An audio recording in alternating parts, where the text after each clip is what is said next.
gas prices are on the rise. I'm Becca Lustig with why you may find yourself paying more at the pump. Plans for local parks. We explain the changes coming to Toledo Metro Parks. An end of an era. I'm Caleb Gill with another business close due to the COVID-19 pandemic. Your news in 10 minutes starts now. Welcome to UT 10 News. I'm Michael Sandlin. And I'm Becca Lustig. You may remember going to a video store and renting a new movie. It turns out that area video stores will soon be shut down, and the reason why may surprise you. UT 10's Caleb Gill joins us live outside Family Video. Caleb, what happened? Yes, Mike, COVID-19 kept everyone at home, including Hollywood producers. Family Video relies on new movies being put out, and with no new releases, Family Video decided to close down. Blockbuster, Movie Gallery, Hollywood Video, and now Family Video. Stores people used to go to looking for a movie to rent are now mostly gone, with only one Blockbuster remaining in the state of Oregon. Before you were able to stream movies at home, places like Family Video were popular for people who enjoyed watching new movies. We hear a lot that it's the end of an era, and it really is. You know, it's disappointing. It is an end of an era indeed for not just Family Video stores, but for movie stores altogether, where renting movies like these will soon be a thing of the past. Family Video was able to make it by in this new era of streaming, lasting 10 years longer than Blockbuster, until the COVID-19 pandemic. With Hollywood not producing and putting out new movies, it made it hard for Family Video to get customers to come into the store. No new releases led to a lack of foot traffic. For those who would enjoy going to Family Video and seeing the wide variety of movies that they had, it can be sad to see what the store looked like in the final couple weeks that they were open. The store used to be so colorful because there were so many different cases, and it's just not as colorful anymore.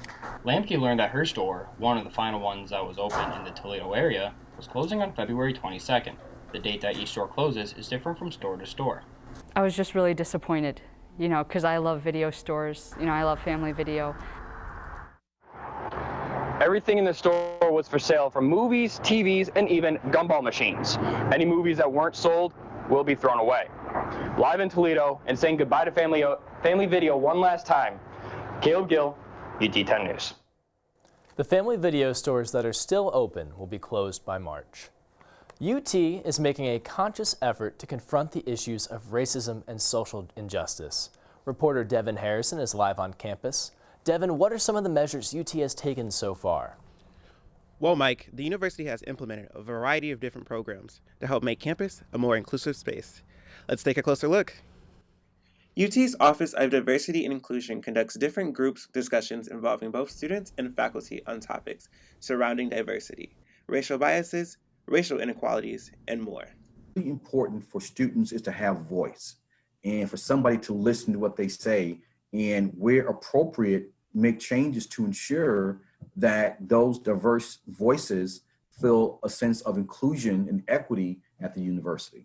Many students are excited to see this push towards diversity on campus and believe that these changes have made the campus community more inclusive. I loved how earlier in the year there was a protest against some of the killings that had happened against African Americans, and I love how it was African American students involved, but it was also faculty.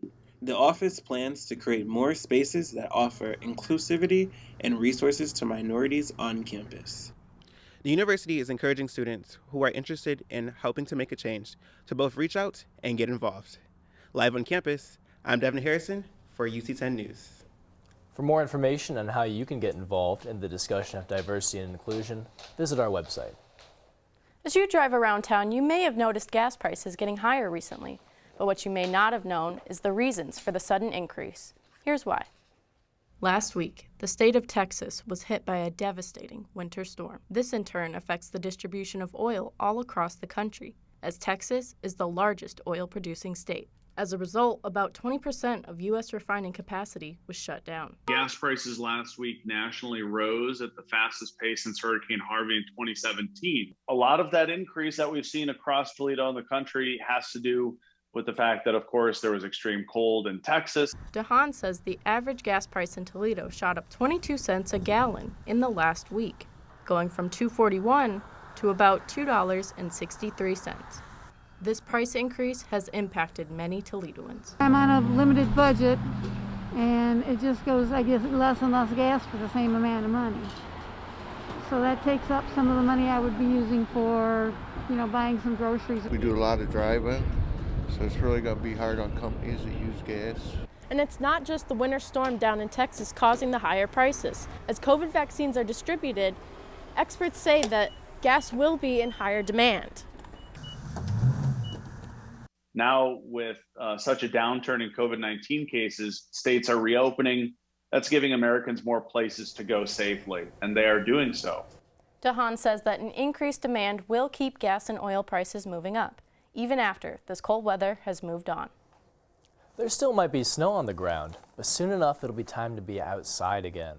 The Toledo Metro Parks announced plans for spring. Small group tours and virtual experiences like trail guides and interactive experiences for kids developed during the pandemic will continue, and this spring kayak rentals also return. However, large events such as the 500-person towpath hike remain canceled. You may still hike on your own time. We will continue to do what we've been doing since last March, going into this March, which is the best that we can, offering what we can when we can as safely as we can. Other events scheduled for spring include virtual trivia in March, after-hours night hikes, and a stained glass class at the new Glass City Metro Park. It turns out tree houses aren't just for kids. The Cannoli Treehouse Village in Swanton is inviting people to explore the location on a free self-guided tour. The village is the largest public overnight treehouse site in the country. Tours offer an opportunity to see all 4 tree houses, 2 tent platforms, and the grounds. The structures feature electricity, heat, AC units, and composting toilets. It's an amazing place to be able to come and be socially distanced. You're out here in the woods, you're out in nature, and that's the best part. The Cannoli Village also offers community days on Mondays and Tuesdays to nonprofits. The nonprofits can rent out the entire village at no cost. However, they must meet certain criteria. To join a tour or for more information, visit ut10news.com.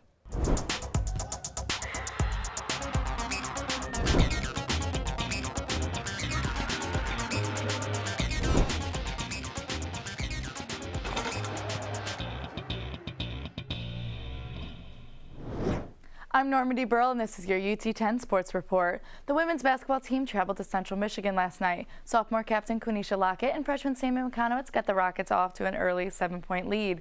The Rockets only allowed the Chippewas to score 7 points in the first quarter. Central fought back in the second and third. However, Toledo, led by Sophia Wired, was able to push to the finish in the fourth and secure the 72-67 victory on the road. Spring training starts Sunday, and the Mud Hens are looking forward to taking the field here in Toledo. UT10's Jake Dyke was at Fifth Third Field. It has been 541 days since the Toledo Mud Hens last played baseball, but in just a few short weeks, Fifth Third Field will welcome fans again. In 2019, the Toledo Mud Hens had to cancel their entire season due to COVID-19. The Mud Hens have been in Toledo since 1902, so a year without baseball in Toledo was very different. This year, the team is playing a full season, including 90 home games, and they are also allowing fans into the stadium. The team will begin by taking in about 15% of their total capacity. We are planning to open this season with up to 1,500 fans, which is what the state of Ohio currently allows for outdoor venues like ours. The Mud Hens schedule has just been released. Their season will begin on April 6th with a 6-game stretch against Omaha. All of the normal festivities that occur on opening day will take place over a span of 6 days. So we want to promote the whole week as a celebration in terms of the Mud Hens are back. And this year will look a little bit different. There's no doubt. We're not probably going to be back to a typical Mud Hens baseball season 2022.